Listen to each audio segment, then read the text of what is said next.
Assalamualaikum warahmatullahi wabarakatuh. Selamat datang di channel Advice Millennials.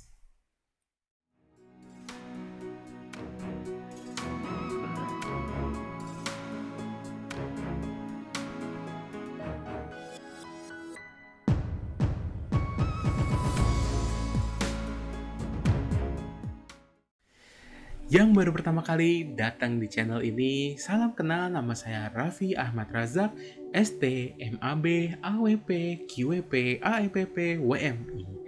Jadi, ini adalah sebenarnya episode ketiga atau video ketiga untuk series investasi ini.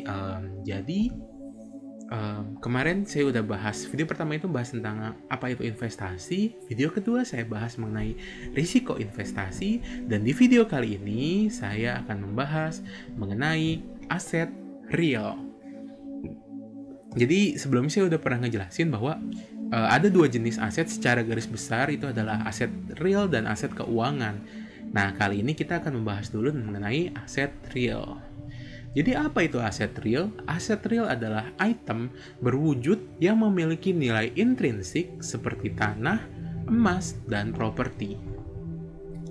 Nah, contoh aset real ini apa aja? Itu banyak sebenarnya. Ada tanah, bangunan, mesin, kendaraan, logam mulia, komoditi. Intinya adalah apapun aset yang mempunyai nilai jual yang kelihatan secara fisik gitu istilahnya, dan akan nilainya terus akan naik. Nah, di sini sebenarnya bisa naik semua loh ya, seperti tanah, bangunan tidak diragukan ya. Properti tanah itu selalu naik ya, hampir tidak pernah menurun bahkan. Untuk mesin, nah di sini maksudnya aset real mesin, ini lebih ke perspektifnya perusahaan ya. Jadi kan perusahaan itu salah satu aset yang terpenting buat mereka yang manufaktur itu kan mesin ya kayak gitu. Kendaraan, nah kendaraan ini ada yang bilang ini adalah benda konsumsi, tapi bisa juga dijadikan benda investasi kayak gitu ya. Contoh kayak mungkin ya kalian beberapa bulan lalu kalau nggak salah trending sempat itu waktu Gigi istrinya Raffi Ahmad tuh beli Vespa yang harganya ratusan juta kalau nggak salah ya. Nah itu istilahnya kok bisa Vespa 70-an kalau nggak salah yang dibeli tuh. Vespa jadul dihargai mahal ya karena dirawat dengan baik gitu. Jadi kendaraan itu sebenarnya bisa dijadikan investasi. Tapi jangan gimana ya?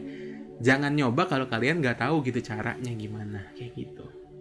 Terus untuk logam mulia ini ya kalian tahu lah seperti emas, perak atau semacamnya. Terutama emas ya yang paling sering kita, masyarakat Indonesia ini udah familiar banget nih nabung emas istilahnya mah. Dan terakhir ada komoditi. Nah jadi komoditi ini ya kayak ya palawija, atau ya kayak sekarang nih yang lagi trending selama pandemi itu tanaman hias jadi mahal gitu kan. Komoditi itu istilahnya kayak gitu. Nah terus kelebihan aset real ini apa? Jadi kalau aset real ini bisa dibilang dia mendiversifikasi portofolio kayak gitu. Loh, maksudnya apa? Jadi gini, kalau di aset keuangan tuh yang pasti kita kena yang namanya risiko sistematis dan non sistematis, sedangkan untuk aset real ini hampir nggak kena gitu. Jadi dia udah memenuhi syarat diversifikasi portofolio. Terus kedua itu melindungi kekayaan individu atau perusahaan terhadap inflasi.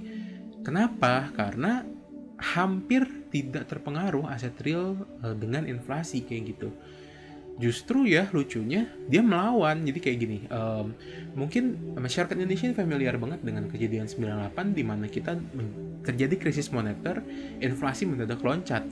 Nah justru di saat itu aset real, orang-orang yang memegang aset real seperti punya rumah, punya tanah, punya emas, mendadak kaya istilahnya kayak gitu. Terus terakhir itu dapat digunakan sebagai revenue stream. Maksudnya apa nih? Jadi contoh lah kayak tadi kendaraan, ternyata kita menjadikan kendaraan itu misalnya di Gojek atau Grab Car atau semacamnya kayak gitulah. Intinya dia jadi produktif gitu, jadi revenue stream buat kita.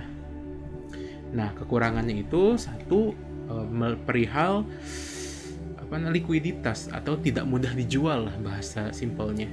Terus kedua itu biaya penyimpanan dan biaya perawatan yang cukup tinggi. Ya, Jadi kalau aset real, ya tadi saya bilang, kalau kita nggak tahu cara ngerawatnya, jangan coba-coba. Tapi kalau kita tahu dan ngerti, itu akan menjadi aset yang luar biasa, kayak gitu. Jadi mungkin segitu aja kali ya untuk pembahasan mengenai aset real.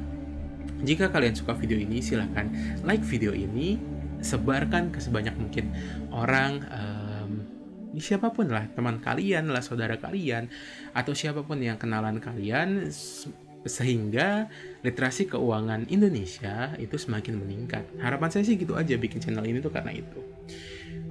Subscribe channel saya untuk konten-konten seperti ini. Dan komentar jika kalian ingin memberikan saran atau bertanya atau apa di kolom komentar YouTube, atau kalian bisa kontak dengan saya. Saya naruh beberapa sosial media saya di deskripsi video ini, dan semua deskripsi video saya juga ada sih. Jadi terima kasih telah menonton. Saya pamit. Nama saya Raffi Ahmad Razak. Assalamualaikum warahmatullahi wabarakatuh.